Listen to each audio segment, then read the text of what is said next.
Molt bona nit i benvinguts un dia més a Connexió Vallès Oriental. Aquesta setmana l'Hospital de Sant Joan de Déu ha publicat un estudi sobre la salut infantil i, entre altres coses, determina que un de cada 10 nens pateix d'obesitat. I per parlar sobre aquest tema, avui tenim com a convidada a la nutricionista de Menja Sa, Rosa Maria Espinosa. Molt bona nit. Hola, bona nit.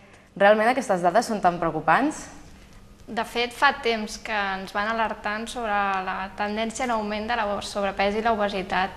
Llavors, crec que sí, que ens hauríem de posar tots amb el toc d'alerta, de veure què podem fer per prevenir-ho o intentar pal·liar-ho una mica.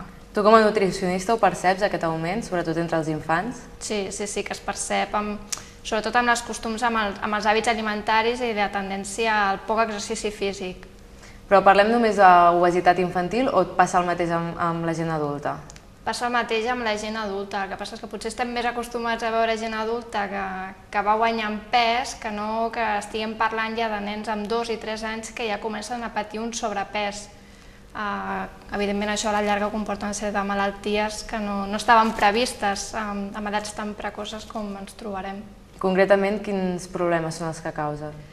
Doncs els problemes que sol causar l'obesitat a qualsevol edat és a llarg plaç, mig llarg plaç, són qüestions de hipertensió, de dislipèmies, de colesterol alt, triglicèrids alts, diabetis, problemes cardiovasculars i després tota la part de l'aparell motor, problemes articulars, etc. I també la part de la psicologia, de la part social, que comporta el patir un sobrepès o una obesitat.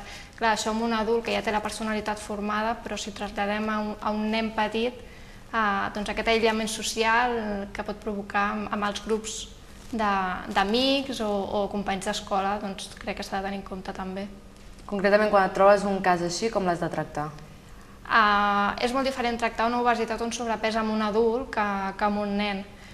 Primer de tot jo diria que s'ha de prevenir molt l'obesitat i sobrepès amb la infància perquè entre aproximadament el 75% de nens que ja pateixen aquesta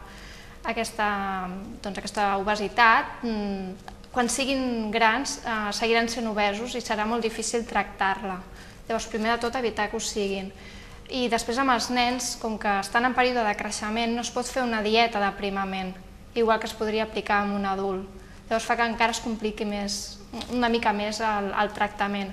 El que sí està clar és que primer de tot s'ha d'implicar la família, implicar l'entorn dels nens perquè entenguin que s'ha de tractar aquest excés de pes.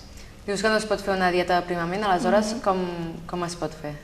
S'ha de reconduir els hàbits perquè el que està clar és que el que comporta arribar a un punt com aquest, a part que hi pugui haver que el pare o la mare també pateixin obesitat, és el fet dels hàbits alimentaris i l'exercici físic.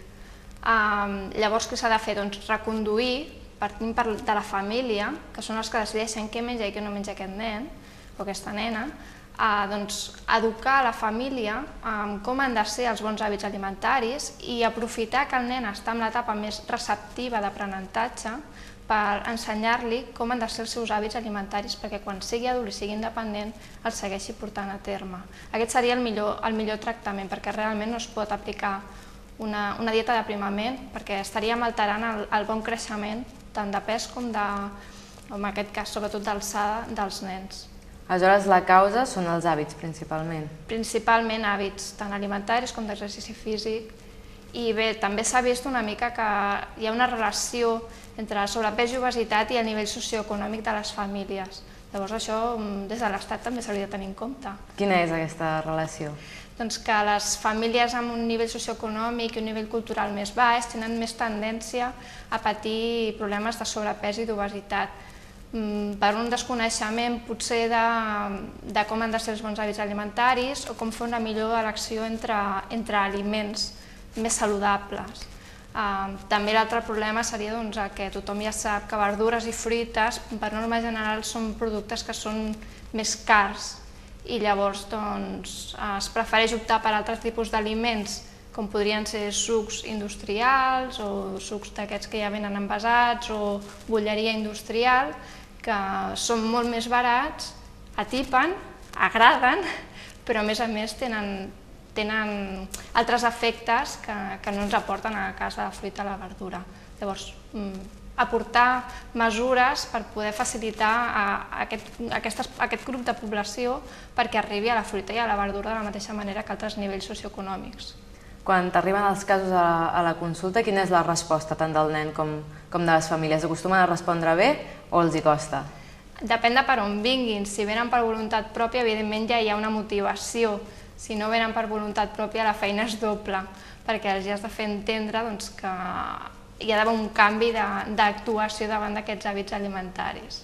I d'aquests casos, la majoria es resolen amb èxit?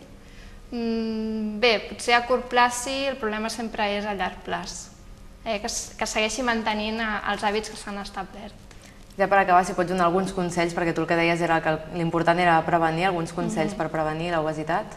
Primer de tot, tornar a l'activitat física, no entra dintre el meu camp de l'alimentació, però és una vessant molt important, que els nens no passin tantes hores davant de la televisió i davant dels jocs aquests d'ordinador i de consoles, i sobretot que s'inclogui la fruita i la verdura de forma diària en l'alimentació.